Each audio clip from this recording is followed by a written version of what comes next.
কামিকা একাদশী মাহাত্ম্য কথা।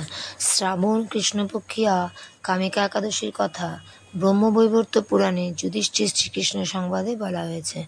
যুধিষ্ঠির মহারাজ শ্রীকৃষ্ণকে বললেন, হে গোবিন্দ, হে বাসুদেব, শ্রাবণ মাসের কৃষ্ণপক্ষের একাদশীর নাম এবং মাহাত্ম্য সবিস্তারে আমার কাছে বর্ণনা করুন। তা শুনতে আমি অত্যন্ত কৌতূহলী। প্রত্যুত্তরে ভক্তবৎসল ভগবান শ্রীকৃষ্ণ বললেন, হে রাজন, পূর্বে দেবর্ষি নারদ প্রজাপতি ব্রহ্মাকে প্রশ্ন করলে তিনি যে উত্তর প্রদান করেছিলেন, আমি এখন সেই কথাই বলছি। আপনি মনোযোগ সহকারে তা শ্রবণ করুন।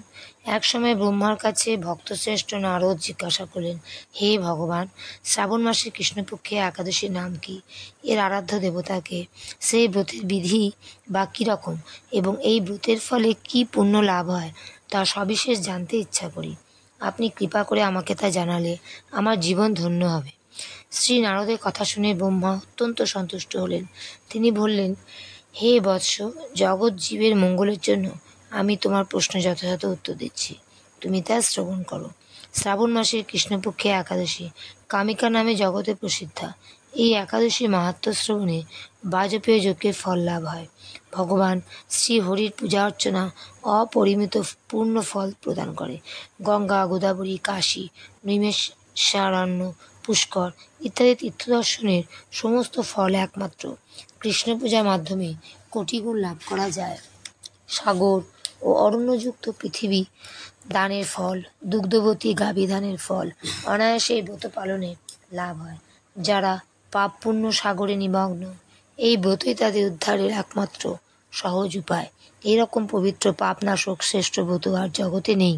শ্রীহরি স্বয়ং এই মাহাত্ম্য কীর্তন করেছেন। রাত্রি জাগরণ করে যারা এই ব্রত পালন করেন তারা কখনো দুঃখ দুর্দশাগ্রস্ত হন না। এই ব্রত পালনকারী কখনো নিম্নজনী প্রাপ্ত হন না। কেশবপ্রিয়া তুলসী পত্রে যিনি শ্রীহরির পূজা করেন, পদ্ম পাতায় জলের মতো তিনি পাপে নির্লিপ্ত থাকেন। তুলসীপত্র দিয়ে বিষ্ণু পূজায় ভগবান যেমন সন্তুষ্ট হন, মণিমুক্তাদি মূল্যবান রত্ন মাধ্যমেও তেমন প্রীত হন না। যিনি কেশবকে তুলসী মঞ্জরি দিয়ে পূজা করেন তার জন্মার্জিত সমস্ত পাপ ক্ষয় হয়ে যায়। এই প্রসঙ্গে ব্রহ্মা বললেন, হে নারদ, যিনি তুলসীকে প্রত্যহ দর্শন করেন তার সকল পাপরাশি বিদরিত হয়ে যায়। যিনি তাকে স্পর্শ করেন তার পাপ মলিন দেহ পবিত্র হয়। তাকে প্রণাম করলে সমস্ত রোগ দূর হয়। তাকে জল সিঞ্চন করলে যমও তার কাছে আসতে ভয় পান। শ্রী হরিচরণে তুলসী অর্পিত হলে ভগবত ভক্তি লাভ হয়। তাই এই কৃষ্ণ ভক্তি প্রদায়িনী তোমায় প্রণাম করি। যে ব্যক্তি হরিবাসরে ভগবানের সামনে দীপদান করেন, চিত্রগুপ্তও তার পুণ্যের সংখ্যা হিসাব করতে পারে না। তার পিতৃপুরুষেরাও পরম তৃপ্তি লাভ করেন। শ্রীকৃষ্ণ বললেন, হে রাজন, আমি আপনার কাছে সর্বপাপ হারিণী কামিকা একাদশী মাহাত্ম্য বর্ণনা করলাম। অতএব যিনি ব্রহ্মহত্যা, ভ্রূণহত্যা, পাপ বিনাশিনী, মহাপুণ্য ফলদায়ী এই ব্রত পালন করবেন ও এই মাহাত্ম্য শ্রদ্ধা সহকারে পাঠ অথবা শ্রবণ করবেন, তিনি সর্বপাপ থেকে মুক্ত হয়ে বিষ্ণুলোকে গমন করবেন।